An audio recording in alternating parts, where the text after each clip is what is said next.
You're listening to the Cyberwire Network, powered by N2K.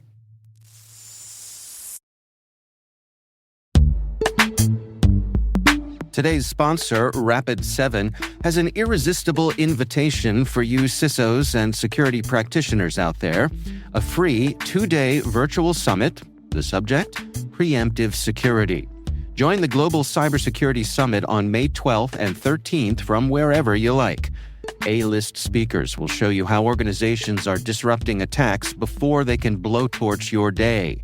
You'll see how exposure management, MDR, and AI together let you make the decisive move. Registration is open at rapid7.brighttalk.com.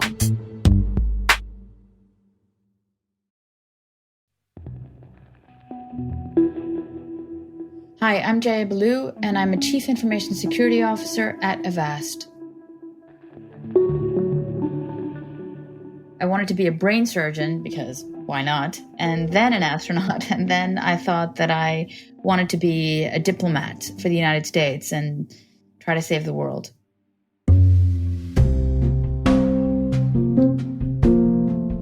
I was obsessed with my computer. When I was 9 for Christmas, I got a Commodore 64, like I think a whole bunch of other people did. But when I was younger, I also had courses in BASIC, in PS24 in Queens, and I loved it. I was pretty much hooked, and so begging for a computer. I also got into some slightly stagey stuff. I still remember my first ever glimpse at the Anarchist Cookbook, and I thought, but why would you need to know how to have a pipe bomb and how to, unlock a master lock at the time? And I was like, oh, that's pretty neat, actually. So there was all kinds of stuff available online that I don't know. I mean, that's still the case today. Because both my mom and dad worked for the United Nations in New York, I thought I should do the same thing. And I was doing this thing called Model United Nations, which I was okay at. And we won competitions and stuff. And as a result of which, I thought I should also have a career at the UN, because it made sense and I liked it and I understood it. And I went to university for political science at Tufts University.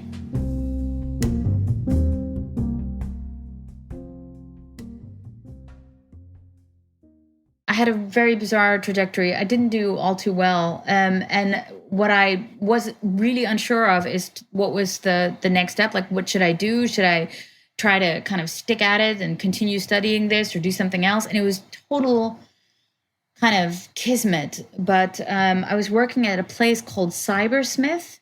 So it was one of these early internet cafes, but they also had VR stations and really cool stuff to play with. And things, again, that made you excited because technology was accessible and it was democratized and you could get on board for very little money and just try and play. And we were also giving early classes for how to get different groups online. So we were teaching them about FTP and Gopher, of all things. And I had my first job working for Bankers Trust. Then afterwards, I decided to move to the Netherlands for, at the then time, my boyfriend, and started working at a company called Unisource. And when that disbanded, I then moved from there to KPN Telecom. And at KPN Telecom, I was doing this Unisource thing for a while, and then moved over to the internal networks, where it was all about routers, firewalls, and switches, and configuration management, and users, and that kind of stuff. And then when I felt like I could be doing a lot more and learning a lot more, I went from the internal networks to KPN International, where they were doing these kinds of projects of building brand new networks, but then for other telecommunications providers across the world, which was amazing.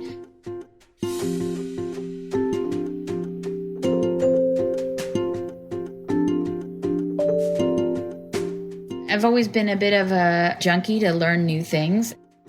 I've always been kind of driven by I suppose, impact. And when I did all these things, going all over the planet for these different network build projects, at a certain point in time, I wanted to kind of settle down and have a family. And so I was working with France Telecom, Orange, for several years, working on group fraud and revenue assurance. Then I worked in the security consultancy part of Verizon Professional Services in the Netherlands. And then while I was there, I had a headhunter call me and ask if I wanted to be the CISO of KPN Telecom, which is the incumbent telecommunications provider in the Netherlands.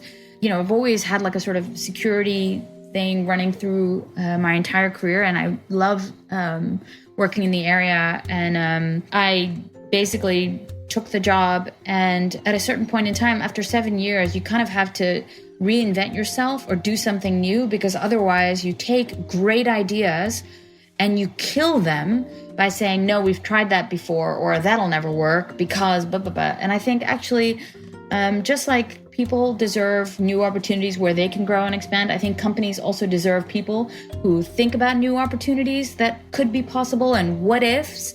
And when I wasn't giving that what if anymore to KPN, I thought it's really time to try something else and to, give someone else a shot at this and also be able to do good things somewhere else and create even more impact. And Avast really appeals because they have an incredibly large user base. They do a lot of good work. They protect a whole swathe of the population that can't necessarily afford paying for an AV every year, but still get the same value protection.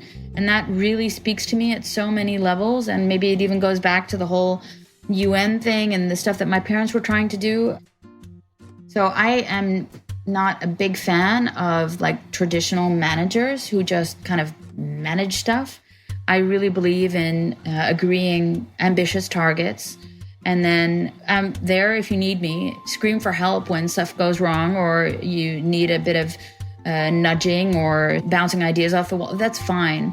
But I do not want to be on top of people. I think that, we hire professionals. We hire seniors very often. And I really expect them to kind of get on with it and only like break class in case of emergency. I'm not a big fan of being micromanaged by anyone. That irritates the crap out of me. So I never want to do that to someone else.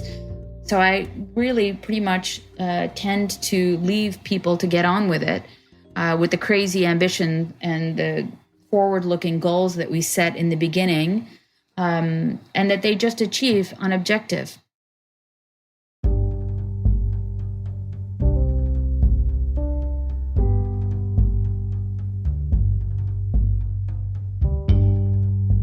I lean on my team when I'm not such a happy camper, only because they are probably my greatest source of inspiration. And I think it's possible for everyone to hit a roadblock when they're staring at their own navel. The best ideas come from like bouncing ideas off of each other, sharing within the group. And then if I can't figure it out myself, that's why I hire these amazing individuals. It's to help me figure it out. So I very often get out of my slump by having a little party in my slump with others.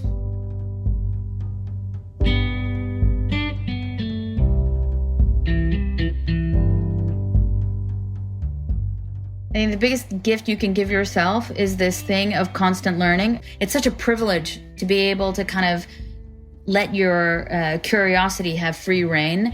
I would encourage you to do that, but I'm a little bit ADHD myself and a teeny tiny bit perfectionist. So I think, being kind to yourself and encouraging that curious kid that you have in you, while not being too hard on yourself when you procrastinate a little bit. Be kind and appreciate what you are getting done and the effort you are making and the things that are going well, rather than just, the self-flagellation for the things you haven't. I really want to make a difference. And when I was younger, all I wanted to do was discover new things. I don't think I've done too much of that, but I'm maybe being mean to myself now. I hope that people think that I've done good things and made a difference. And maybe I still have some time to discover something new.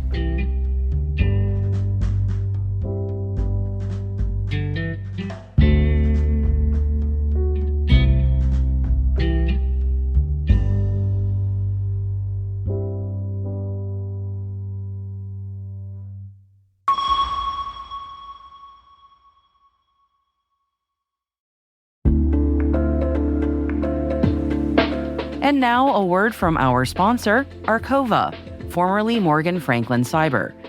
Arcova is a global cybersecurity and AI consulting firm built by practitioners who've been in the seat. They work directly with enterprise teams to solve complex security challenges, building secure by design programs that hold up as technology and threats evolve. From focused engagements to long-term partnership, Arcova delivers outcomes that endure because no one should navigate complexity alone. Learn why leading global enterprises trust Arcova at www.arcova.com. That's ARCOVA.com.